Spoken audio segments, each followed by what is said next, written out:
So let us study today data link layer, the working of data link layer. So why it is called data link layer?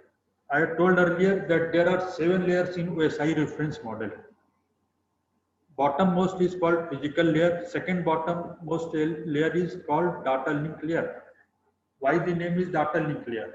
तो physical layer electrical और mechanical level पर connection करता है sender receiver के बीच में, electrical and mechanical level पर.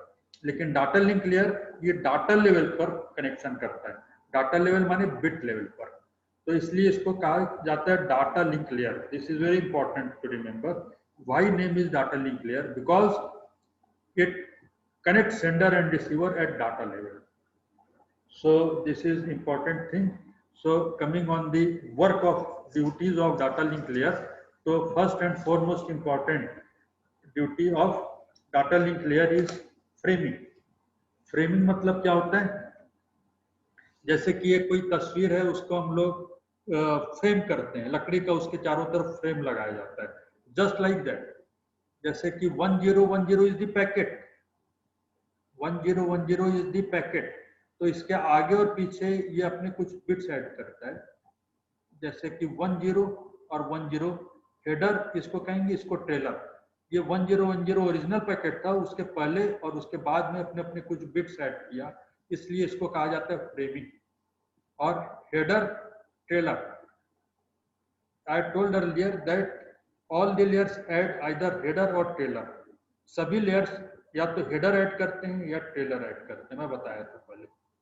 लेकिन data link layer is the only layer which adds header and trailer both.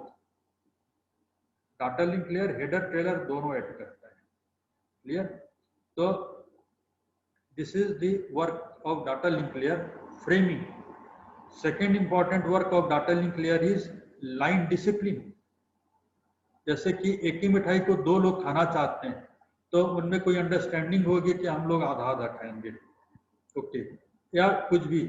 तो उसी प्रकार से एक ही लाइन से, एक ही लिंक से 2 या 3 लोग सेंडर, 2 या 3 सेंडर एक साथ डाटा भेजना चाहते हैं एक लाइन से, तो उनमें कोई ना कोई एक डिसिप्लिन मेंटेन करना पड़ेगा, अंडरस्टैंडिंग बनानी पड़ेगी कि पहले तुम भेजो फिर तुम भेजो.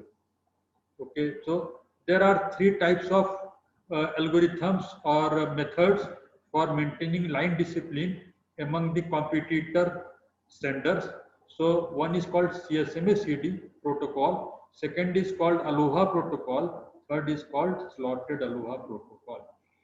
And again within CSMA-CD there are 3 types: one persistent, P persistent and non-persistent.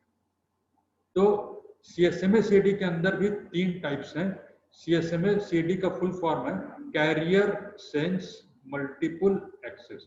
Career sense multiple access माने कई लोग एक्सेस करना चाह रहे हैं, तो ये सेंस कर लेगा कि that link is having some signal और नॉट. माने लिंक में से कोई सिग्नल ट्रेवल कर रहा है तो सेंडर नहीं भेजेगा. और अगर लिंक खाली है, जैसे कि कोई रेलवे लाइन ट्रैक है, वो खाली है तो एक नई ट्रेन जाएगी, और अगर कोई ट्रेन जा रही है तो फिर नहीं जाएगी. जस्ट लाइक दैट, अगर लिंक खाली है तो सिग्नल जाएगा. तो इसके डिटेल में ज्यादा हम लोग नहीं जा रहे हैं. CSMA-CD प्रोटोकॉल में 1 persistent, P persistent, non persistent 3 types के होते हैं. हम लोग अभी डिटेल में इस क्लास में नहीं जा रहे. एनीवे, तो ये 1 माने 100% पॉसिबिलिटी से भेजता है, ये P परसेंटेज पॉसिबिलिटी से भेजता है, और ये रैंडम वेट करता है. Anyway we will see afterwards. Second is ALOHA, slotted ALOHA. तो ये अलोहा, स्लॉटेड अलोहा को हम लोग प्योर अलोहा भी कहते हैं. ऑर्डिनरी अलोहा को प्योर अलोहा भी कहा जाता है. तो स्लॉटेड अलोहा को एस अलोहा भी कहा जाता है. ये radio waves and satellite links के लिए होता है, radio waves and satellite links के लिए. फिर थर्ड है आपका इंपॉर्टेंट वर्क एरर कंट्रोल. तो physical layer simply transmits the bits. I had told work of physical layer is the transmission of raw bits. Okay. लेकिन physical layer does not bother whether the bits are received correctly or not. माने वो भेजता चला जाएगा, वो सही मिल रहा है, बिट सही पहुंच रहा है कि नहीं, उससे मतलब नहीं है। But data link layer performs error control, and within error control again there are two types, error detection and error correction. पहले तो सेंडर ने जो भेजा उस पे रिसीवर तक पहुंचते पहुंचते कोई एरर तो नहीं हो गया, इसको डिटेक्ट करता है, error is detected and to some extent error is corrected also. Correction आप सोच सकते हैं कितना मुश्किल काम है। जैसे मैंने कहा 1 और भेजा 1 और सामने वाले को 0 मिला, तो सामने वाला समझ जाएगा कि नहीं ये इन्होंने 1 भेजना चाह रहा था, लेकिन पहुंचते पहुंचते हमारे पास 0 हो गया तो उसको हम 1 करेक्ट कर देते हैं। Error correction is very difficult thing, you can appreciate. अपने आप से रिसीवर एरर करेक्ट कर ले कितनी बड़ी बात है, तो उसके लिए एक कोड होता है, माने एक एल्गोरिथम होता है, उसको कहते हैं हैमिंग कोड एल्गोरिथम। तो हैमिंग कोड एल्गोरिथम से एरर करेक्शन होता है। ऑफ कोर्स ये सिंगल बिट करेक्शन ही होता है, लेकिन एरर डिटेक्शन माने पता लगाना कि रिसीवर के पास पहुंचते पहुंचते कोई एरर तो नहीं ऑकर हुआ। तो उसमें 3 मेथड्स हैं पता लगाने के, parity bit, checksum, CRC. S20 कोमर आप रिफर कर सकते हैं इसके लिए, क्या और कोई बुक देख सकते हैं। तो अब आपको बताएं कि एरर कितना एरर, लेकिन पॉसिबिलिटी क्या रहती है। एक नया word let us introduce, bit error rate, BER is a new term. तो bit error rate is less than 10⁻⁻⁹, माने 1 करोड़ बिट अगर आप भेजेंगे तो उसमें से 1 बिट में एरर होगा या उससे भी कम में होगा। Bit error rate is less then 10⁻⁹। Error occurs in less than even 1 bit or out of 1 crore bits. Therefore, retransmission hardly matters. Error correction में क्या किया जाता है, retransmission occurs, माने समझ लीजिए कि कोई बिट 1 भेजा गया था, पहुंचते पहुंचते 0 हो गया गलती से, कोई भी कारण से, नॉइस के कारण, तो उस बिट का रिट्रांसमिशन होगा। रिट्रांसमिशन माने उसी बिट को सेंडर दोबारा भेजेगा। लेकिन आप बोलेंगे रिट्रांसमिशन कर रहे हैं तो फिर उसको तो मेहनत डबल करनी पड़ी, तो वही बता रहे हैं कि रिट्रांसमिशन हार्डली मैटर्स, क्योंकि 1 करोड़ बिट में से 1 बिट में एरर हो रहा है, तो इसलिए retransmission hardly matters, it is not a very big.